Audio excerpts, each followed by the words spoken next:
الله نحمده ونستعينه ونستغفره ونؤمن به ونتوكل عليه ونعوذ بالله من شرور أنفسنا ومن سيئات أعمالنا من يهده الله فلا مضل له ومن يضلله فلا هادي له ونشهد أن لا إله إلا الله وحده لا شريك له ونشهد أن سيدنا ونبينا ومولانا محمدا عبده ورسوله صلى الله عليه وعلى آله وأصحابه وبارك وسلم تسليما كثيرا كثيرا أما بعد فأعوذ بالله من الشيطان الرجيم بسم الله الرحمن الرحيم ادفع بالتي هي أحسن فإذا الذي بينك وبينه عداوة كأنه ولي حميم. وعن أنس رضي الله تعالى عنه أنه قال ما كان رسول الله صلى الله عليه وسلم فاحشا ولا متفحشا ولا سخابا في الأسواق ولا يجزي بالسيئة السيئة ولكن يعفو ويصفح أو كما قال عليه الصلاة والسلام. حاضرین گرامی،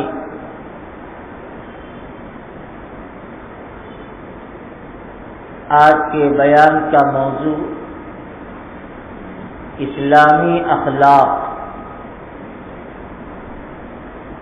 اسی تعلق سے قرآن پاک کی ایک آیت اور آقا دو عالم صلی اللہ علیہ وسلم کی ایک حدیث جو آپ کی سیرت پاک سے متعلق ہے وہ پیش کی گئی ہے.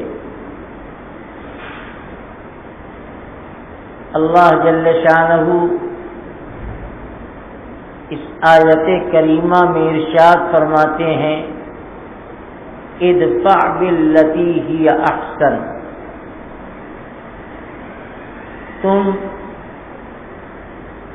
کسی چیز کا جواب اس سے بہتر طریقے پر دیا کرو. فَإِذَا الَّذِي بَيْنَكَ وَبَيْنَهُ عَدَاوَةٌ، اس لیے کہ تمہارے اور تمہارے مخاطب کے درمیان کوئی برائی، کوئی کشیدگی،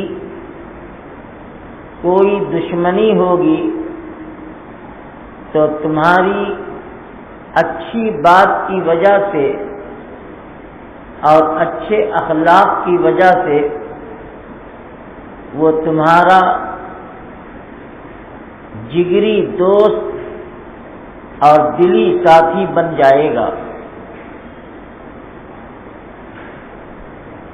رسول اللہ صلی اللہ علیہ وسلم نے جو حدیث میں نے آپ کے سامنے پیش کی ہے، حضرت انس بن مالک رضی اللہ تعالی عنہ اس حدیث کو بیان فرمانے والے ہیں. فرماتے ہیں ما کان رسول اللہ صلی اللہ علیہ وسلم فاحشا ولا متفحشا، آقا علیہ الصلوۃ والسلام کی سیرت یہ ہے کہ آپ بد زبان نہیں تھے، فاحش کہتے ہیں بری بات کو زبان سے نکالنا، بد کلامی کرنا، بد زبانی کرنا۔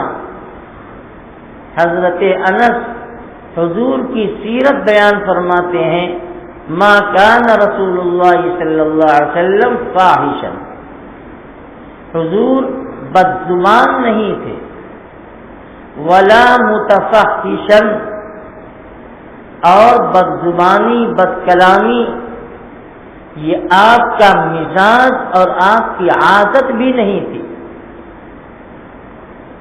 اور آپ کی ایک سیرت یہ بیان فرمائی کہ آپ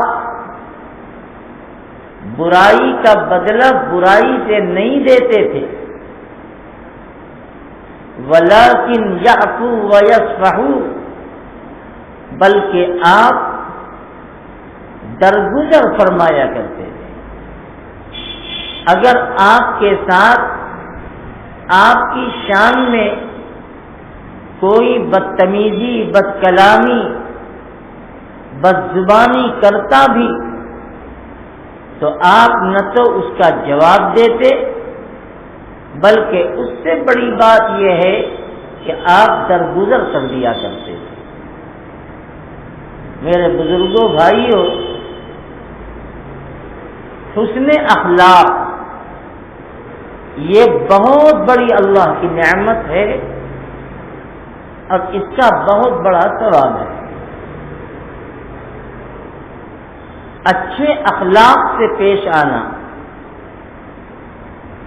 مروت، محبت کا مظاہرہ کرنا، یہ اسلام کی تعلیم ہے۔ رسول اکرم صلی اللہ علیہ وسلم کی پوری زندگی اٹھا کر دیکھیں، آپ کے ساتھ لوگوں نے کیا معاملہ کیا، آپ کے ساتھ کیسے پیش آئے، آپ کو کن کن الفاظ کے ساتھ یاد کیا گیا۔ آپ کو جادوگر کہا گیا، دیوانہ کہا گیا، مجنوں کہا گیا، آپ پر پتھر پھینکے گئے، لیکن رسول اکرم صلی اللہ علیہ وسلم کی پوری زندگی آپ اٹھا کر دیکھیے، کبھی آپ نے غصے اور برائی کے ساتھ اور بدزبانی کے ساتھ آپ پیش نہیں آئے۔ میں کچھ حدیثیں آپ کو سناتا ہوں۔ ایک تو بڑا مشہور واقعہ جو طائف میں آپ کے ساتھ پیش آیا تھا، جب مکے والوں نے آپ کی بات کو نہیں مانا، آپ کو جھٹلاتے رہے، آپ کا مذاق اڑاتے رہے، تو حضور پاک صلی اللہ تعالی علیہ وسلم مکے سے نکل کر ایک شہر تھا طائف، جہاں عرب کے کچھ قبیلے آباد تھے، جس میں مشہور قبیلہ بنو ثقیف تھا۔ حضور پاک علیہ الصلوۃ والسلام تشریف لے گئے اور اس ارادے سے کہ مکے والے ہماری بات نہیں مانتے، چلو طائف میں جا کر محنت کریں، لوگوں کو دین اور ایمان کی دعوت دیں، ہو سکتا ہے کہ وہ لوگ قبول کر لیں۔ لیکن آپ نے سنا ہوگا کہ وہاں حضور کے ساتھ کیا سلوک کیا گیا، آپ پر پتھر برسائے گئے، آپ کے جسم پاک کو لہو لہان کیا گیا، زخموں سے چور ہو کر آپ کبھی کسی درخت کے سائے میں بیٹھ جاتے تو طائف کے اوباش نوجوان جو آپ کو پتھر مارتے تھے وہ آپ کے بازو پکڑ کر کھڑا کرتے اور پھر آپ کو پتھر مارتے، جسم خون سے لہو لہان، آپ کی جوتی مبارک قدم سے خون کی وجہ سے چپک گئی، ایسا سلوک کیا. اللہ کے رسول صلی اللہ علیہ وسلم اگر چاہتے تو ان کے لیے بد دعا کر دیتے اور وہ سب ہلاک ہو جاتے، لیکن طائف کے 2 پہاڑ کے فرشتے حضور کے پاس آئے اور عرض کیا یا رسول اللہ، آپ کے ساتھ طائف والوں نے جو سلوک کیا ہے اللہ نے سب دیکھا. اللہ نے ہمیں ان 2 پہاڑوں پر متعین کیا ہے، اگر آپ اشارہ کر دیں تو یہ دونوں طائف کی پہاڑیاں ملا دی جائیں اور یہاں کی بستی کے رہنے والے پس کر ختم ہو جائیں. لیکن آقائے نامدار نبی رحمت صلی اللہ علیہ وسلم کا اخلاق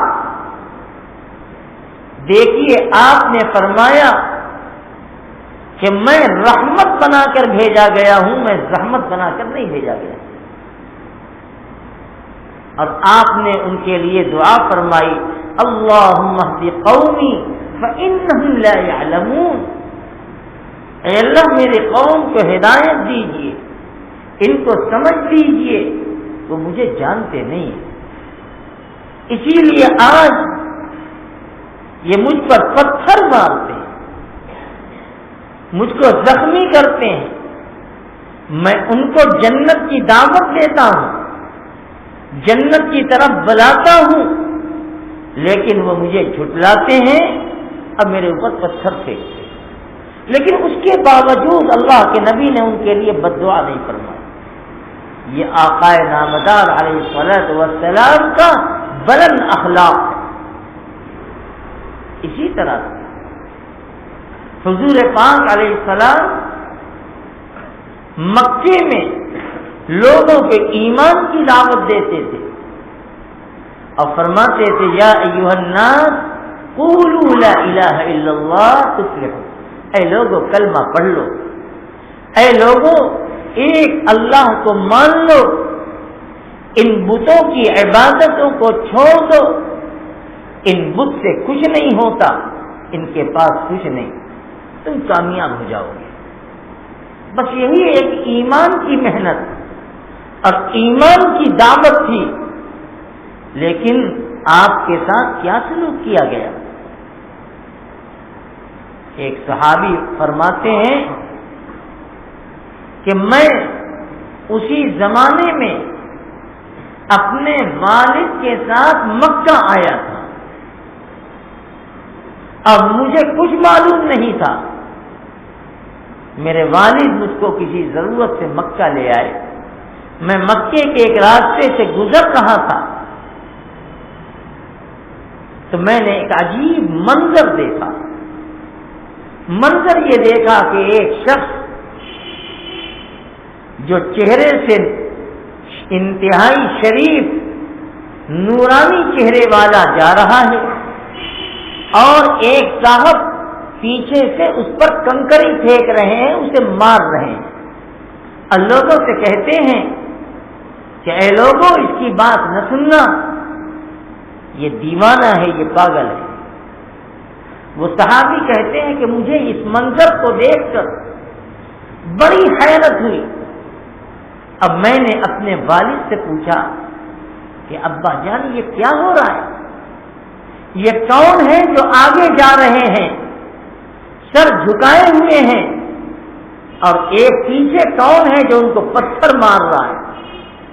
لیکن جانے والے کی شرافت، ان کا اخلاق کہ وہ کچھ نہیں کہتے. فرماتے ہیں کہ میرے والد نے کہا کہ بیٹا یہ جو آگے آگے جا رہے ہیں یہ محمد الرسول اللہ صلی اللہ علیہ وسلم ہیں اور پیچھے سے ان کے اوپر جو پتھر مار رہا ہے یہ ابو جہل ہے.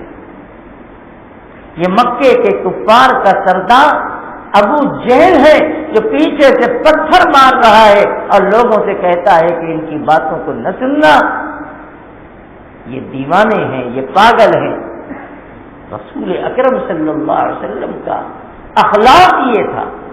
میں آپ کو اسلامی اخلاق اور اخلاق نبوی کو بتانا چاہتا ہوں کہ آپ کے ساتھ دشمنی کی گئی لیکن آپ نے کوئی جواب نہیں دیا.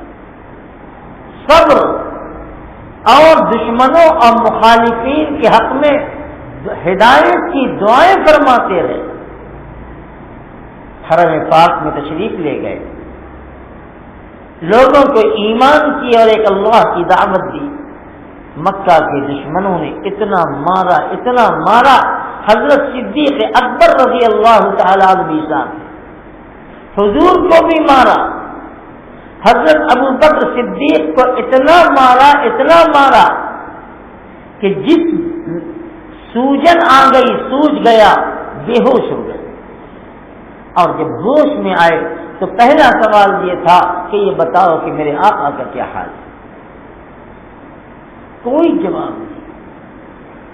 اگر آپ ان کے لیے بددعا فرما دیتے اور بددعا کا ہاتھ ان کے لیے اٹھ جاتا, برباد ہو جاتے. لیکن آپ کا اخلاق, آپ دنیا میں رحمت للعالمین بن کر تشریف لائے تھے. لوگوں کو بلند اخلاق کی تعلیم دینے کے لیے آئے تھے, اور یہی وہ اونچا اخلاق تھا جس نے دشمنوں کے دلوں کے اندر نرمی پیدا کی, اور وہ ستاتے تھک گئے. لیکن اللہ کے پیغمبر نے صبر کیا اور کوئی جواب نہیں دیا. ایک مرتبہ مکے کے باہر کے ایک صاحب آئے مکہ, اور بڑے بڑے کفار و مشرکین سے ان کی ملاقات ہوئی, اور ان دشمنان اسلام نے یہ کہا کہ جاؤ, ایک شخص ہے جن کا نام محمد ہے, جو ہمارے معبود کو برا بھلا کہتے ہیں, ہمارے بتوں کو برا بھلا کہتے ہیں, اور ایک نیا دین لے کر آئے. جاؤ ان کو سمجھاؤ, انہیں بتلاؤ. غور سے سننے کی بات. وہ صاحب رسول اللہ صلی اللہ علیہ وسلم کی خدمت میں حاضر ہوئے اور عرض کیا کہ اے محمد صلی اللہ علیہ وسلم, میں فلاں قبیلے کا فلاں علاقے کا رہنے والا ہوں, اور میں سحر اور جادو کے اثر کا کاٹ جانتا ہوں. اگر آپ پر کوئی جادو ہے یا آپ پر کوئی جنون ہے تو آپ مجھے بتائیے, میں جھاڑ کے ذریعے سے آپ کے جنون کو اور اس سحر کے اثر کو ختم کر سکتا ہوں. ذرا سوچئے رسول اللہ صلی اللہ علیہ وسلم کے دل پر کیا گزری ہو. کیسی قوم ہے یہ کہ آپ جنت کی طرف بلا رہے ہیں اور قوم آپ کو پاگل, ساحر, جادوگر کہہ رہی ہے. لیکن آپ علیہ الصلوۃ والسلام نے ان کو بٹھایا, کوئی جواب نہیں دیا, اور ان کے سامنے ایک خطبہ پڑھا. خطبہ کیا تھا؟ وہی خطبہ جو آپ مجھ سے سنتے ہیں اور دوسرے علماء سے بھی سنتے ہیں. یہی خطبہ سنایا.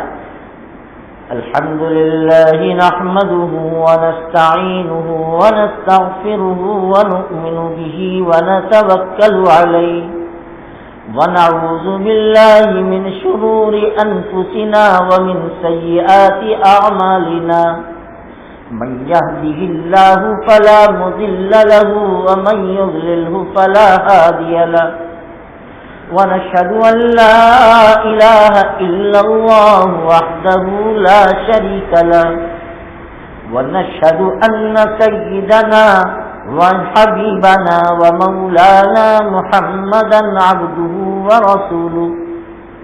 آپ نے اس کے سامنے یہی خطبہ پڑھا. آپ خطبہ بہت سنتے ہیں, آج جی چاہتا ہے کہ میں اس خطبے کا ترجمہ بھی آپ کو سنا دوں.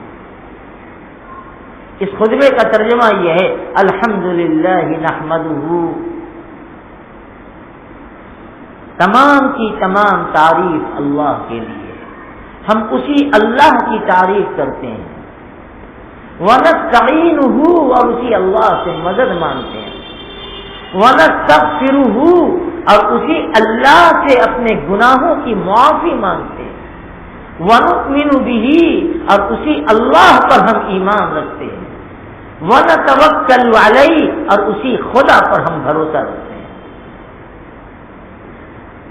وَنَعُوذُ بِاللَّهِ مِنْ شُرُورِ أَنفُسِنَا اور ہم اللہ کی پناہ مانگتے ہیں اپنے نفس کی برائی اور نفس کے شر سے، وَمِنْ سَيِّئَاتِ أَعْمَالِنَا اور اپنے برے اعمال سے ہم اللہ کی پناہ مانگتے ہیں، مَن يَهْدِهِ اللَّهُ فَلَا مُضِلَّ لَهُ اللہ جسے ہدایت عطا کر دے اسے کوئی گمراہ نہیں کر سکتا، وَمَن يُضْلِلْهُ فَلَا هَادِيَ لَهُ اور اللہ جسے گمراہ کر دے دنیا کی کوئی طاقت اسے ہدایت نہیں دے سکتی، وَنَشْهَدُ أَن لَّا إِلَٰهَ إِلَّا اللَّهُ اور ہم گواہی دیتے ہیں کہ ایک اللہ کے علاوہ کوئی دوسرا خدا نہیں،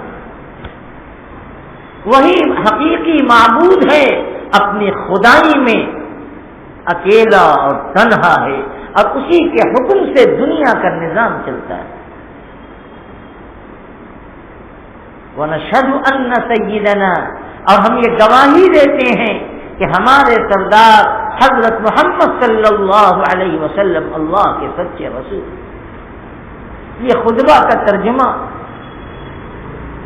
کتابوں میں لکھا ہے کہ جس وقت رسول اکرم صلی اللہ علیہ وسلم نے اس کے سامنے یہ خطبہ پڑھا، وہ عربی انسان جس کی زبان عربی تھی، اس کی فصاحت، اس کے مضمون کی بلندی کو دیکھ کر وہ حیران ہو گیا اور کہتا ہے کہ اے محمد یہ تو عجیب کلام ہے، آج تک میں نے ایسا کلام نہیں سنا، آپ پھر مجھے سنا دیجیے۔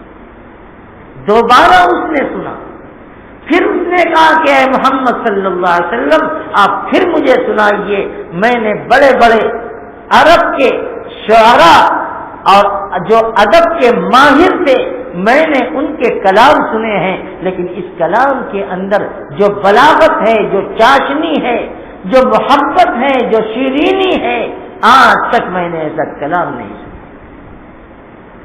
جناب رسول اللہ صلی اللہ علیہ وسلم کا یہ بلند اخلاق جو میں آپ کو سنا رہا ہوں، آپ نے کچھ نہیں کہا کہ لوگ مجھے جھوٹا کہتے ہیں، میں فلاں کہتے ہیں، فلاں کہتے ہیں، کچھ نہیں، آپ نے اللہ کی حمد و ثنا اور ایک اللہ کی شہادت اور اپنے نبی برحق ہونے کی بات بیان فرمائی۔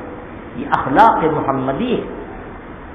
اللہ تعالیٰ نے اسی کو فرمایا ادفع باللتی ہی احسن، اگر تمہارے ساتھ کوئی برائی کے ساتھ پیش آتا ہے، برا سلوک کرتا ہے، تم برائی کا بدلہ برائی سے مت دو، تم اچھے انداز میں اس کے ساتھ پیش آؤ، اچھائی کے ساتھ پیش آؤ، اس لیے کہ ایک دن ایسا آئے گا کہ اگر تم اس کے ساتھ اچھا سلوک کرو گے تو ایک دن وہ آئے گا کہ اس کی دل کی برائی، اس کی دشمنی، اس کی عداوت نکلے گی اور تمہارا دشمن تمہارا دوست ہو جائے گا۔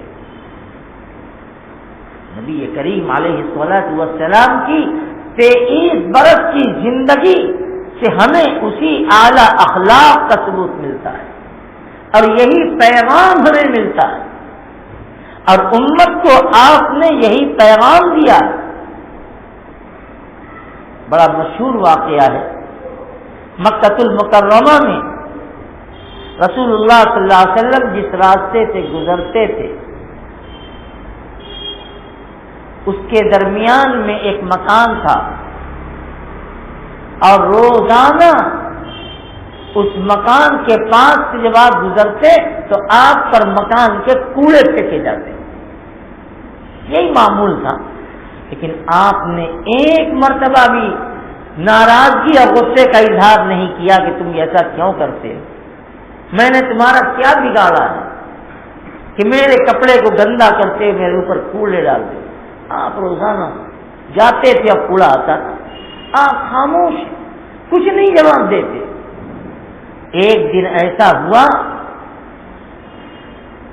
کہ آپ گزرے اب آپ کے اوپر اس مکان سے کوڑا نہیں آیا، روز آتا تھا آج نہیں آیا، تو نہ آنے کی وجہ سے حضور رک گئے اور مکان کے دروازے کو دستک بھی کھٹکھٹایا۔ اندر سے ایک عورت یا ایک مرد دروازہ کھول کر سامنے آتا ہے، دیکھتا ہے کہ رسول اللہ صلی اللہ علیہ وسلم کھڑے ہیں۔ اس نے اسی بے رخی کے ساتھ فرمایا، کیا بات، کیوں آپ نے دستک دی دروازے کو، کیا کام ہے؟ اللہ کے پیغمبر کا اخلاق دیکھیے، آپ نے فرمایا مجھے کوئی کام نہیں ہے، میں نے دروازے کو اس لیے دستک دی ہے کہ روزانہ اس مکان سے میرے اوپر گندگی اور کوڑے ڈالے جاتے تھے، آج خیریت تو ہے، کیا بات ہے کہ میرے اوپر آج کوڑے نہیں پھینکے تھے۔ وہ انسان حیران کہ یہ انسان ہے کہ فرشتہ ہے، کیا بلند اخلاق ہے حضور کا۔ اور اس نے جواب دیا کہ اے محمد، تم قسمت والے تھے کہ آج بچ گئے، اس لیے کہ میں نے اپنے بیٹے کو اس کام میں لگایا تھا اور آج میرا بیٹا بیمار ہو گیا، اس بیٹے کی طبیعت خراب ہے، اس لیے آپ کے اوپر آج کوڑا نہیں ڈالا گیا۔ نبی کریم علیہ الصلوۃ والسلام نے فرمایا کہ کیا میں اس بچے سے ملاقات کر سکتا ہوں؟ فرمایا کہ ہاں آ جاؤ۔ حضور اکرم علیہ الصلوۃ والسلام گھر کے اندر تشریف لے گئے، دیکھا ایک نوجوان پڑا ہوا ہے بستر پہ، بیمار ہے، آپ اس کے سرہانے تشریف لے گئے، سر پہ ہاتھ رکھا، محبت سے خیریت پوچھی اور اسی حالت میں اس کو ایمان کی دعوت دی۔ یہ ایمان کی دعوت دیکھیے، آپ اس حالت میں بھی اس کو ایمان کی دعوت دیتے ہیں کہ بیٹے کلمہ پڑھ لو، اللہ کی جنت تمہارے لیے۔ حضور اکرم علیہ الصلوۃ والسلام نے جب اس کو یہ دعوت دی ایمان کی، تو اس بچے نے، ماں باپ موجود ہیں، اس کی طرف نظر اٹھا کے دیکھا، یعنی اشارہ اس بات کی طرف تھا کہ آپ کی کیا رائے ہے۔ ماں باپ نے کہا کہ بیٹے محمد کی بات مان لو، یہ جو کہتے ہیں ان کا کلمہ پڑھ لو۔ اس بیٹے نے کلمہ پڑھا، اشہد ان لا الہ الا اللہ واشہد ان محمدا عبدہ ورسولہ، کلمہ پڑھا اور انتقال دنیا سے چلا گیا۔ یہ حضرت محمد رسول اللہ صلی اللہ علیہ وسلم کا یہ اخلاق ہے۔ ہم بھی آپ کے نام لینے والے، آپ کے ساتھ محبت کا دعویٰ کرنے والے، لیکن ہم اپنے گریبان میں جھانک کر دیکھیں کہ کیا اس کا ذرہ برابر بھی اثر ہماری زندگی میں ہے۔ اللہ تعالی نے فرمایا وَالْكَاظِمِينَ الْغَيْظَ وَالْعَافِينَ عَنِ النَّاسِ وَاللَّهُ يُحِبُّ الْمُحْسِنِينَ۔ پوری آیت یہ ہے الذین ينفقون فی السراء والضراء، وہ لوگ جو تنگی کی حالت میں بھی اور آسانی کی حالت میں بھی اللہ کے راستے میں اپنے مال کو خرچ کرتے ہیں۔ والکاظمین الغیظ والعافین عن الناس، اور وہ لوگ جو غصے کو آنے پر غصہ پی جاتے ہیں، والعافین عن الناس، اور لوگوں کو معاف کر دیتے ہیں۔ تو فرمایا، اللہ تعالیٰ فرماتے ہیں واللہ یحب المحسنین، اللہ تعالیٰ ایسے احسان کرنے والوں سے محبت فرماتے ہیں۔ انسان ہے، انہیں غصہ بھی آئے گا، مزاج کے خلاف، طبیعت کے خلاف کوئی چیز سامنے آتی ہے تو آدمی کو فطری طور سے غصہ آتا ہے، اور جب غصہ آتا ہے تو آدمی غصے میں اپنی زبان پر قابو نہیں رکھ پاتا، وہ زبان سے سخت کلمے اور جملے یہاں تک کہ گالی گلوچ پر اتر آتا ہے۔ تجربہ کر کے دیکھیے، غصہ آیا، آنکھیں سے باہر ہو گئے، اب زبان قابو میں نہیں، برا بھلا کہنا، بد زبانی، بد کلامی، یہاں تک کہ گالی گلوچ پر اتر آتے ہیں۔ ہم روز دیکھتے ہیں یہ منظر۔ اللہ کے پیغمبر نے فرمایا غصہ شیطان ہے، اگر کبھی کسی بات پر مزاج کے خلاف کوئی چیز آ جائے سامنے، اپنی زبان کو قابو میں رکھو، اپنی زبان سے غلط بات مت نکالو۔ بڑی مشہور حدیث ہے، رسول اللہ صلی اللہ علیہ وسلم نے فرمایا کہ جب امت کے اندر گالی اور بد کلامی کا رواج پڑ جائے گا اور امت بد کلامی بد زبانی پر آ جائے گی، اللہ کی نظر سے گر جائے گی۔ سقطت من اعین اللہ، اللہ کی نظر سے وہ قوم گر جاتی۔ آج مسلمانوں کے اندر گالی گلوچ، ذرا ذرا سی بات پر آپے سے باہر ہو جانا، غصہ کرنا، اسلام کہتا ہے کہ نہیں، اپنی زبان کو قابو میں رکھو۔ غصہ شیطان ہے اور شیطان تم پر مسلط ہو کر ایسے موقع پر تم سے چاہتا ہے کہ تم سے غلط کام کرائے، تم سے غلط بات کہلوائے۔ ایک حدیث میں رسول اللہ صلی اللہ علیہ وسلم نے ایک مرتبہ صحابہ سے پوچھا کہ بتاؤ سب سے بڑا پہلوان اور طاقت والا کون ہے؟ صحابہ نے عرض کیا یا رسول اللہ، جو اپنے مقابل کو پٹک دے، جو اپنے مقابل کو پچھاڑ دے، وہی سب سے بڑا پہلوان۔ حضور نے فرمایا کہ نہیں، سب سے بڑا پہلوان وہ نہیں ہے، بڑا سب سے پہلوان وہ ہے کہ غصہ آئے اور اپنے غصے پر کنٹرول کر لے، اپنے غصے پر قابو پا لے، سب سے بڑا پہلوان۔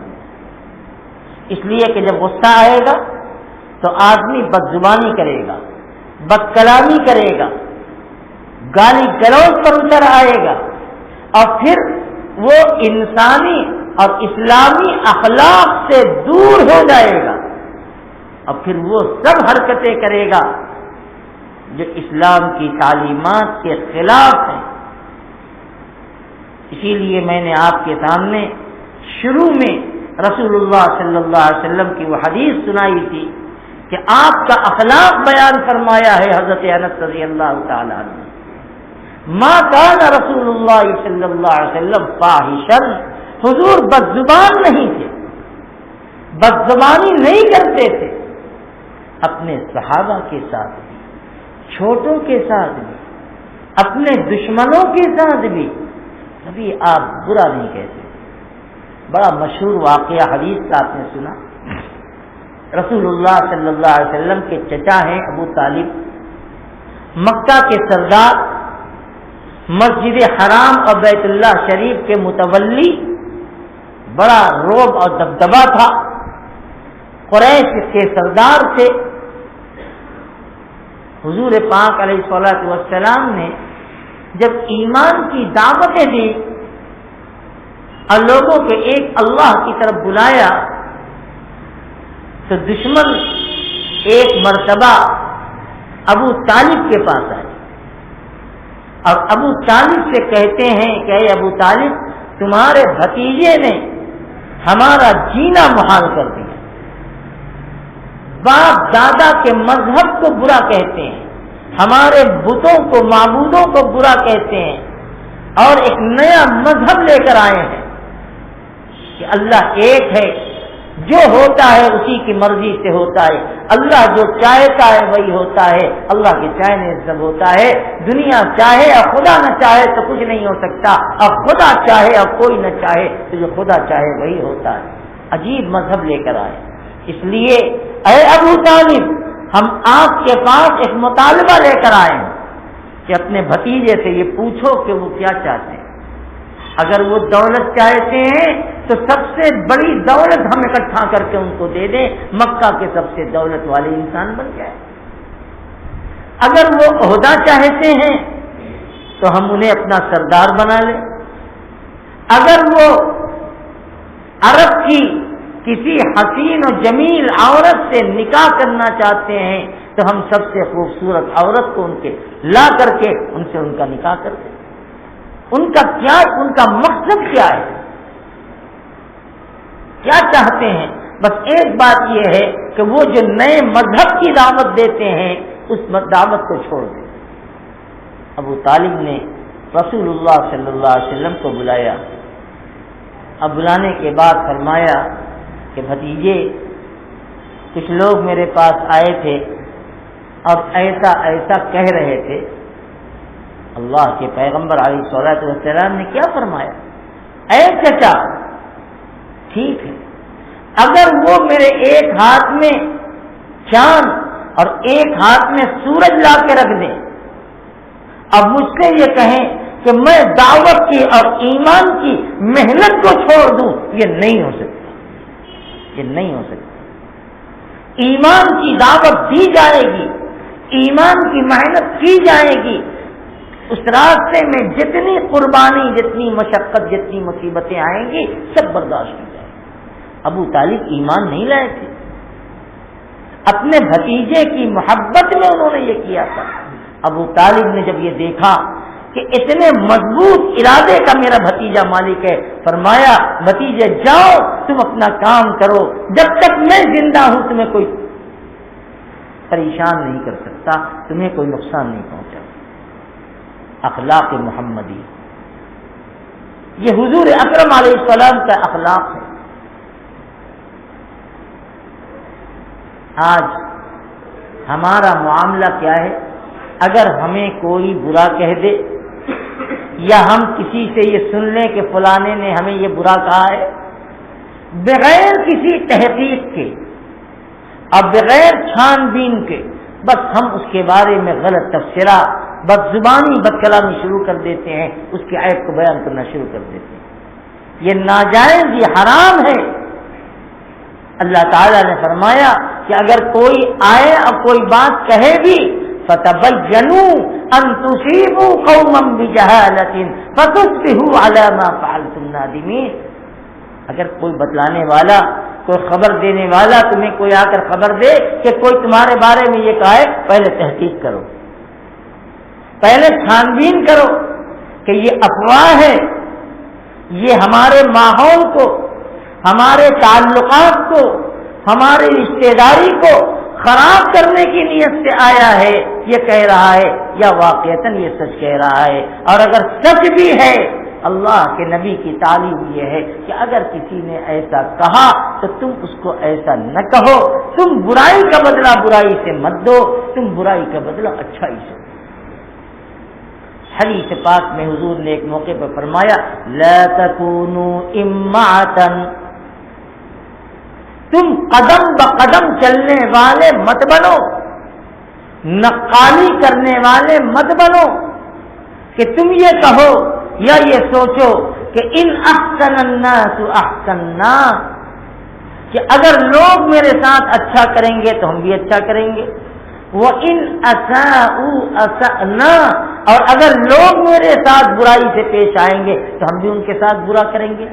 حضور نے فرمایا کہ ایسے مت بنو، یہ سوچ مت رکھو، تمہاری سوچ یہ ہونی چاہیے کہ ان احسن الناس احسننا، کہ اگر لوگ میرے ساتھ برائی کا معاملہ کریں گے، اچھائی کا معاملہ کریں گے تو ہم ان کے ساتھ اچھائی کا معاملہ کریں گے، وَإِنْ أَسَاءُوا أَحْسَنَّا، اور اگر کوئی میرے ساتھ برائی کا معاملہ کرے گا تو ہم اس کے ساتھ اچھائی کے ساتھ پیش آئیں گے۔ یہ ہے اسلام کی تعلیم، اور یہ ہے اسلام کا بلند اخلاق، اور یہی وہ اخلاق تھا جس نے بڑے سے بڑے دشمن کے دلوں کو موم کر دیا۔ اللہ کے رسول صلی اللہ تعالی علیہ وسلم کو اللہ نے جب طاقت عطا فرما دی اور مکہ فتح ہو گیا، مکہ فتح ہو گیا تو بڑے بڑے جو دشمن تھے مکہ چھوڑ کر بھاگ گئے، یہ سوچ کر بھاگے کہ اگر ہم محمد صلی اللہ علیہ وسلم کے ہاتھ لگ گئے تو ہمیں ہمارے جرم کی سزا دی جائے گی اور ہمیں قتل کیا جائے گا۔ مکہ چھوڑ دیا۔ انہی بھاگنے والوں میں ابو جہل کا بیٹا اکرمہ بھی تھا۔ اکرمہ ملک شام کی طرف بھاگا، اس لیے کہ اس نے حضور کے ساتھ دشمنی میں کوئی کسر نہیں چھوڑی تھی۔ یہ سوچ کر بھاگا کہ اگر میں پکڑا گیا تو میری جان کی خیر نہیں۔ اس کی والدہ نے کہا بیٹے آ جاؤ، مکے آ جاؤ اور محمد رسول اللہ صلی اللہ علیہ وسلم کے دامن میں پناہ لے لو، اب تو ان کے دامن کے علاوہ کہیں پناہ نہیں۔ لیکن اکرمہ کہتا تھا کہ امی جان نہیں، مجھے اپنی جان سے ڈر لگتا ہے کہ میں پکڑا جاؤں گا، آؤں گا تو میں قتل کیا جاؤں گا۔ ان کی والدہ کہتی ہے کہ بیٹے تم نے ابھی محمد الرسول اللہ کا اخلاق نہیں دیکھا ہے، ان کا دل کتنا بڑا ہے، ان کا اخلاق کتنا اونچا ہے، آؤ آ کر دیکھو۔ وہ واپس آتا ہے، اللہ کے پیغمبر صلی اللہ علیہ وسلم حرم کے اندر موجود ہیں، دیکھا کہ اکرمہ دور سے چلے آ رہے ہیں، اللہ کے رسول صلی اللہ تعالی علیہ وسلم کھڑے ہوتے ہیں اور دشمن کا استقبال کرتے ہیں اور آپ فرماتے ہیں مرحبا بالراکب المہاجر، مرحبا بالراکب المہاجر، اے سواری پر سوار ہو کر آنے والے تمہارا استقبال ہے، ہم تمہیں خوش آمدید کہتے ہیں، ہم تمہارا استقبال کرتے ہیں۔ اور پھر جب اکرمہ جس کا باپ ابو جہل تھا، جس نے حضور کی دشمنی کے ساتھ دشمنی کی، بیٹا بھی دشمن، حضور اکرم صلی اللہ علیہ وسلم کے اس بلند اخلاق کو دیکھتا ہے تو وہ اکرمہ فوراً کلمہ پڑھتے ہیں اشہد ان لا الہ الا اللہ واشہد ان محمد رسول اللہ، اور ایمان میں آتے ہیں اور صحابی بن جاتے ہیں، جنتی بن جاتے ہیں۔ اب وہ اکرمہ نہیں ہے، اب جب ان کا نام آئے گا تو کہا جائے گا حضرت اکرمہ رضی اللہ تعالی۔ ہم نے وہ اسلامی اخلاق کو چھوڑ دیا اور اس اسلامی اخلاق کی اہمیت ہمارے دل سے نکل گئی۔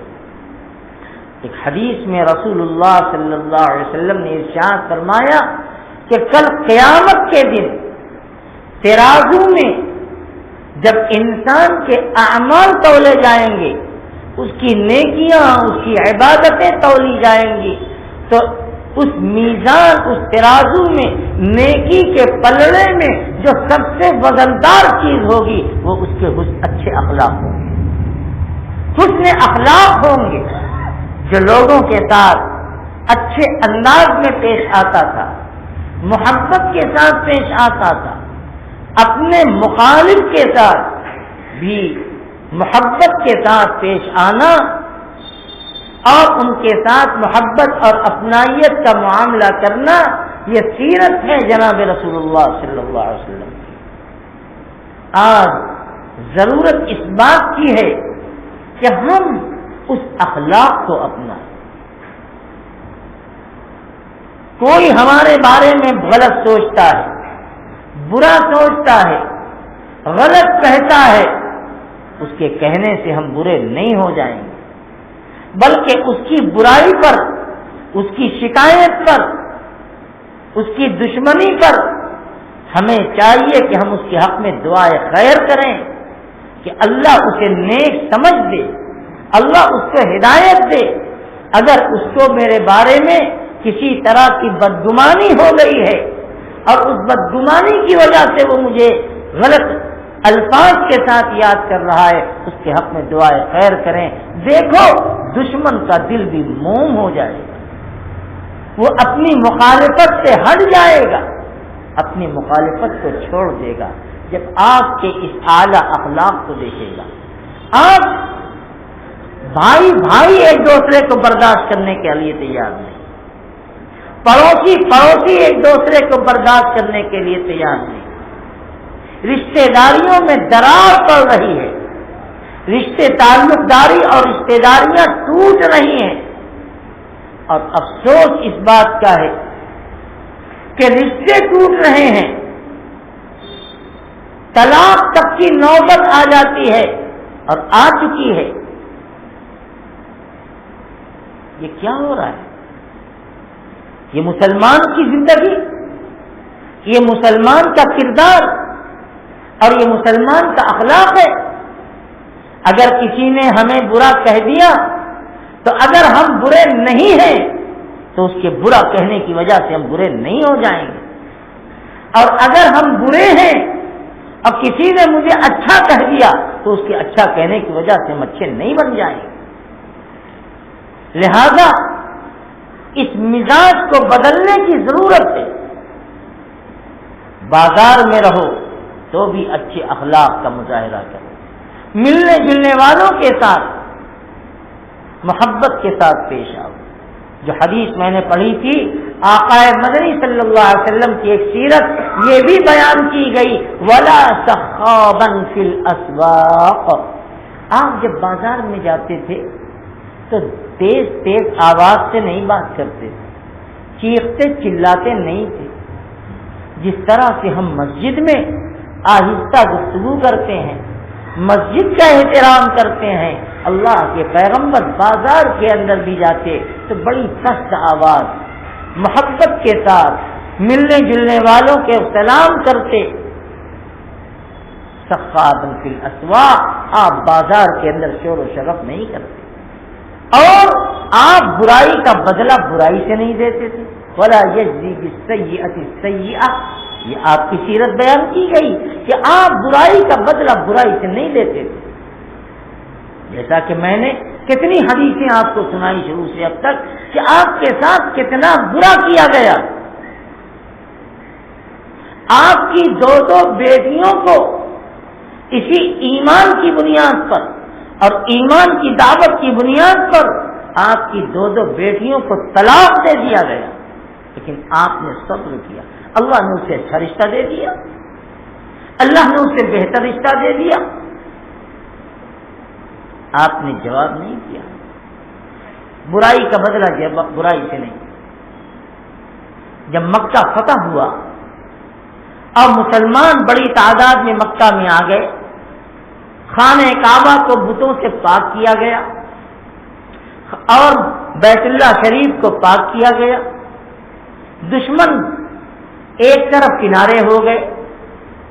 ایک صحابی جن کے ہاتھ میں اسلام کا جھنڈا تھا، کبھی جوش آتا ہے، ان کے ہاتھ میں رسول اللہ صلی اللہ علیہ وسلم نے اسلام کا جھنڈا دیا تھا، انہوں نے جوش میں آ کر کہہ دیا الیوم یوم الملحمہ، آج تو کاٹنے کا دن ہے، آج تو بدلہ لینے کا دن ہے۔ 21 سال تک جن لوگوں نے ہمیں ستایا ہے، ہمارے ساتھیوں کو شہید کیا، عورتوں کو بیوہ کیا، بچوں کو یتیم کیا، آج تو ہم چن چن کر سب سے بدلہ لے لیں گے۔ الیوم یوم الملحمہ۔ حضور اکرم صلی اللہ علیہ وسلم موجود ہیں، آپ کو پتا چلا کہ ہمارے ایک ساتھی نے جن کے ہاتھ میں جھنڈا ہے، انہوں نے اس طرح کا اعلان یا اس طرح کا نعرہ لگایا ہے، اللہ کے پیغمبر نے ان کے ہاتھ سے جھنڈا لے لیا اور فرمایا کہ غلط تم نے کہا۔ اور حضور نے فرمایا کہ الیوم یوم المرحمہ، الیوم یوم المرحمہ، الیوم، آج تو رحمت کا دن ہے، آج تو معافی کا دن ہے، آج تو خانہ کعبہ کی عظمت کا اعلان کرنے کا دن ہے۔ یہ اخلاق ہے محمد رسول اللہ صلی اللہ علیہ وسلم۔ آپس کی برائیوں کو، آپس کے جھگڑوں کو، اب غصے میں غصہ کرنے کو، اب غصے کے دوران بد زبانی بد کلامی کرنے کو، ہمیں ان تمام چیزوں کو چھوڑنا چاہیے۔ اخلاق بہت بلند چیز ہے، یہ صحیح ہے کہ غصے کو پی جانا یہ بڑا کڑوا اور بڑا تلخ گھوٹ ہے۔ دشمن اور مخالف کے ساتھ محبت کے ساتھ پیش آنا یہ بڑے دل گردے کی بات ہے، لیکن ہمارے مذہب نے اور ہمارے اسلام میں اور ہمارے آقا صلی اللہ تعالی علیہ وسلم نے ہمیں یہی تعلیم دی ہے، ہمیں یہی سکھایا ہے، اور ہمیں اس تعلیمات نبوی کو اختیار کرنا چاہیے۔ حدیث میں رسول اللہ صلی اللہ علیہ وسلم نے ارشاد فرمایا کہ کتنے ایسے لوگ ہوں گے جو اپنی زبان کی وجہ سے جہنم کے اندر ڈال دیے جائیں۔ ان کی زبان صحیح نہیں، جھوٹ بولنا، گالیاں دینا، عیب جوئی کرنا، شکوہ شکایت کرنا، چغل خوری کرنا، ادھر کی بات ادھر لڑانا، یہ سب اخلاق نبوی کے خلاف اور اسلامی تعلیمات کے خلاف۔ حضور پاک علیہ الصلوۃ والسلام کے زمانے میں 2 صاحب کا انتقال ہوا۔ بس یہ آخری بات ہے، آج آپ کو غلط فہمی ہو گئی، آج بیان جلدی شروع ہوا ہے، آج تراویح جلدی ختم ہو گئی تھی، اب 5-7 منٹ پہلے ہی بیان شروع ہو گیا تھا، آپ اپنے معمول کے مطابق آئے۔ بہرحال یہ حدیث سنا کر اپنا بیان ختم کرتا ہوں۔ حضور پاک صلی اللہ علیہ وسلم کے زمانے میں 2 صاحب کا انتقال ہوا۔ آپ راستے سے گزرے، دیکھا کہ یہ 2 قبریں بنی ہوئی ہیں۔ حضور نے فرمایا ان قبر کے پاس کھڑے ہو کر انہما یعذبان، ان 2 قبروں والوں کو عذاب ہو رہا ہے، یہ قبر والے عذاب میں اپنی قبر میں مبتلا ہے۔ صحابہ کو بڑی حیرت ہے، اور آپ نے یہ بھی بتلا دیا کہ ان کو عذاب قبر ہو رہا ہے تو کس بنیاد سے ہو رہا ہے؟ آپ نے فرمایا کہ اما ھذا فانہ کان یمشی بالنمیمہ، ایک قبر کی طرف اشارہ کر کے فرمایا کہ اس کو عذاب اس لیے ہو رہا ہے کہ یہ باتوں کو لڑایا کرتا تھا، ادھر کی بات ادھر، ادھر کی بات ادھر، جسے ہم کہتے ہیں چغل خوری۔ آج یہ فیشن ہے، ادھر سے کچھ سنا، اب اس میں اپنی طرف سے 2-4 بات ملا کر ان کو سنائیں گے، ادھر کی کچھ سنا ادھر جا کے سنائیں گے، باتوں کو لڑائیں گے، آپس میں برائی پیدا کرائیں گے۔ حضور نے فرمایا کہ ان کو قبر کا عذاب ہو رہا ہے فإنہ کان یمشی بالنمیمہ، اس لیے کہ یہ باتوں کو لڑاتے، لگائی بجھائی کرتے تھے، چغل خوری کرتے تھے۔ اور دوسری قبر کی طرف اشارہ کر کے فرمایا وہ آج ہم سب کو سوچنے والی بات ہے۔ آپ نے فرمایا کہ اس قبر والے کو عذاب ہو رہا ہے اس لیے کہ انہ کان لا یستنزہ من بولہ، وہ اپنے پیشاب کے چھینٹوں سے نہیں بچتا۔ مسلمانوں، آج یہ مرض اور یہ عیب مسلمانوں کے اندر بڑی تیزی کے ساتھ آ رہا ہے۔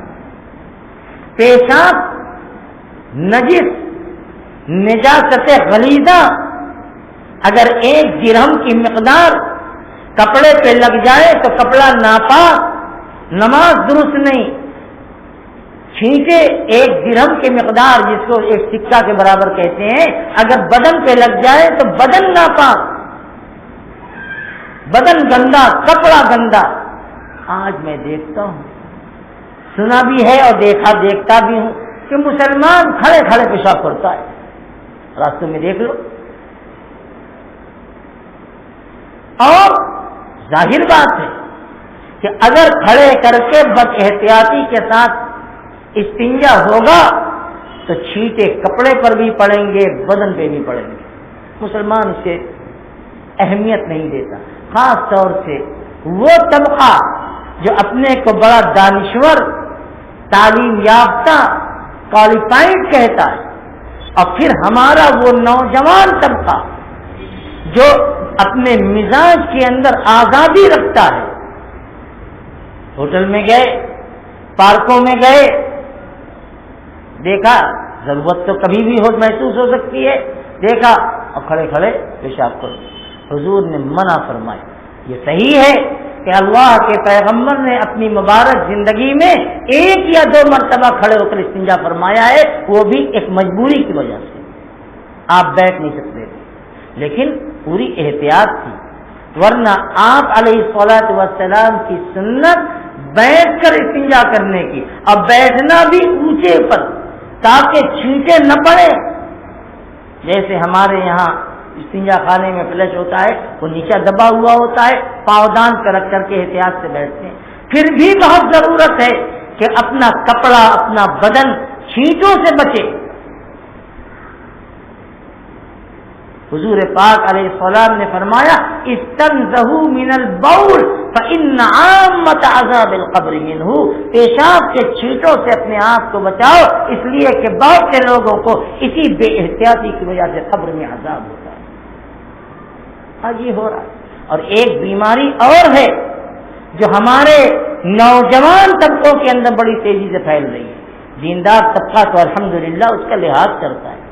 حضور نے فرمایا کہ جب تم استنجا خانے میں جاؤ یا استنجا کرو کہیں بھی، یا میدان میں کہیں چلے گئے، ضرورت پیش آئی، لا تستقبلوا القبلۃ ولا تستدبروها، تو اس طرح سے بیٹھو کہ بیت اللہ کی طرف نہ چہرہ ہو نہ پیٹھ ہو۔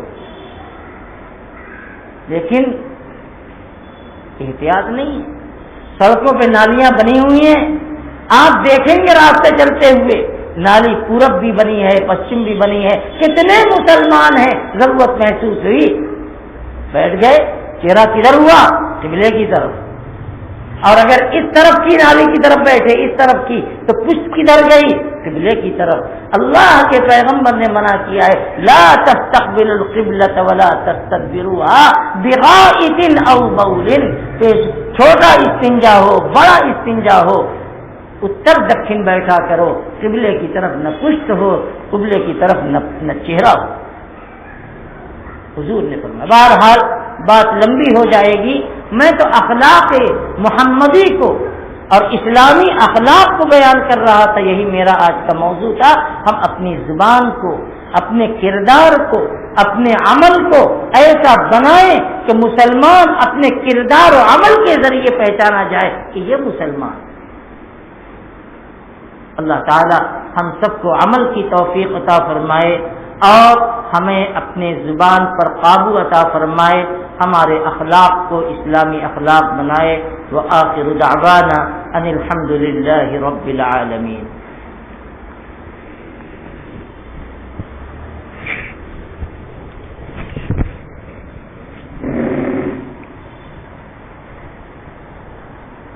دعا کر لو بھائی۔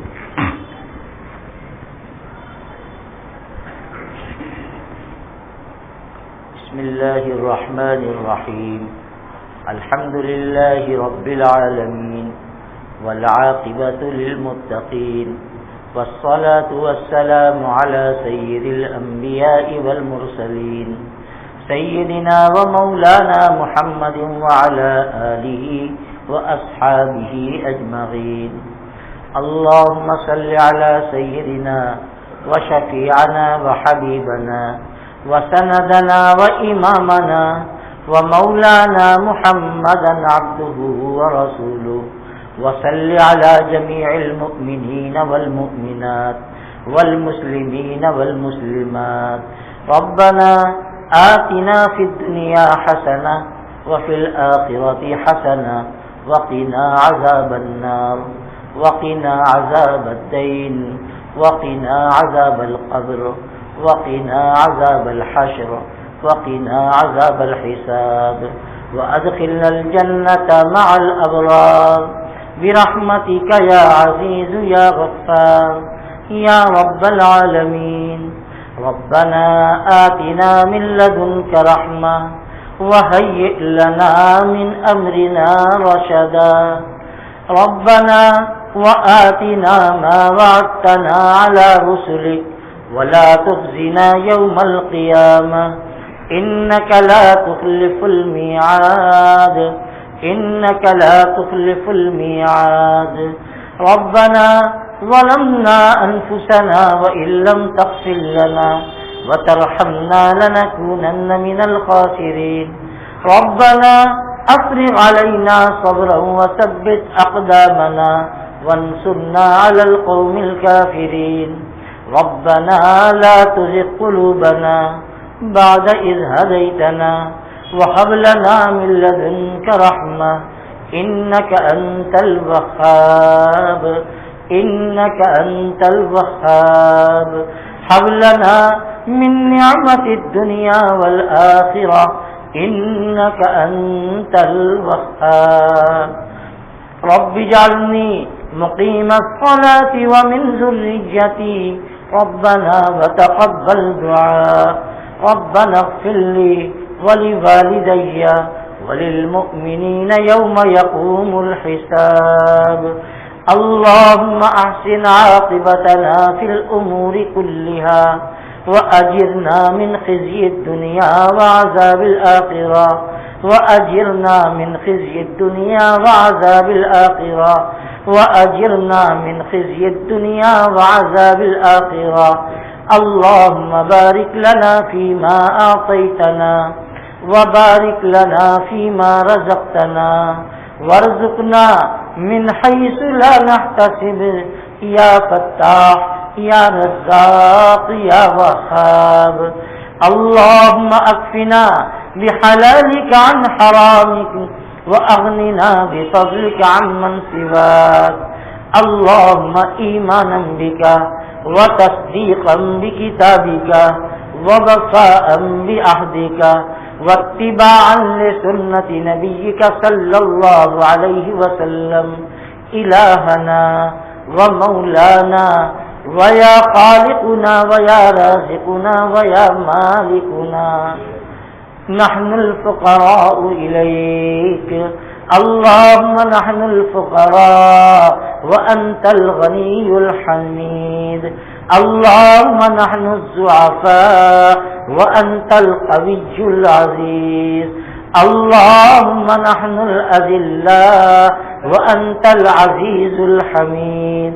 اے اللہ ہمارے کہنے سننے کو قبول فرما، اے اللہ ہمارے اعمال کو صالح بنا دے، اے اللہ ہمیں اخلاق محمدی عطا فرما دے، اے اللہ نفس و شیطان کے شرور سے ہم سب کی حفاظت فرما، بدخلقی سے حفاظت فرما، بد زبانی سے حفاظت فرما، اے اللہ دلوں کے میل سے ہم سب کی حفاظت فرما، دلوں کی بیماریوں سے حفاظت فرما، اے اللہ ہمیں اچھے اخلاق والا بنا دے، اچھے کردار والا بنا دے، میٹھی زبان والا بنا دے، اے اللہ ہمارے آقا صلی اللہ علیہ وسلم نے جیسی زندگی گزارنے کی ہم لوگوں کو تعلیم دی ہے، اے اللہ ایسی زندگی گزارنے کی توفیق عطا فرما دے، اے اللہ ہمارے روزے کو قبول فرما لے، اے اللہ ہماری تراویح کو قبول فرما لے، اے اللہ ہمارے قرآن پڑھنے کو قبول فرما لے، اے اللہ یہ موسم کی شدت ہے اور آپ کے بندے آپ کے راضی کرنے کے لیے 14 گھنٹے بھوک اور پیاس کی شدت کو برداشت کرتے ہیں صرف آپ کو راضی کرنے کے لیے، اے اللہ ان کے روزوں کو قبول فرما لے، اے اللہ ان کو روزے اور تراویح کے صدقے میں ہمارے آقا صلی اللہ علیہ وسلم نے جس اجر و ثواب کے وعدے سنائے ہیں، اے اللہ اپنی رحمت سے وہ فضیلت اور وہ اجر ہمیں عطا فرما دے، اے اللہ ہمیں ہمارے رمضان کو قبول فرما، اب تک پورے رمضان میں آپ کی توفیق سے جو اعمال ہوئے اسے قبول فرما، اور آئندہ آپ کی توفیق سے جو اعمال ہونے والے ہیں اے اللہ اسے بھی اپنی رحمت سے قبول فرما، اے اللہ یہ عشرہ اخیر ہے، یہ جہنم سے چھٹکارے کا عشرہ ہے، اے اللہ ہماری گردن کو جہنم سے آزاد فرما، ہمارے والدین کو جہنم سے آزاد فرما،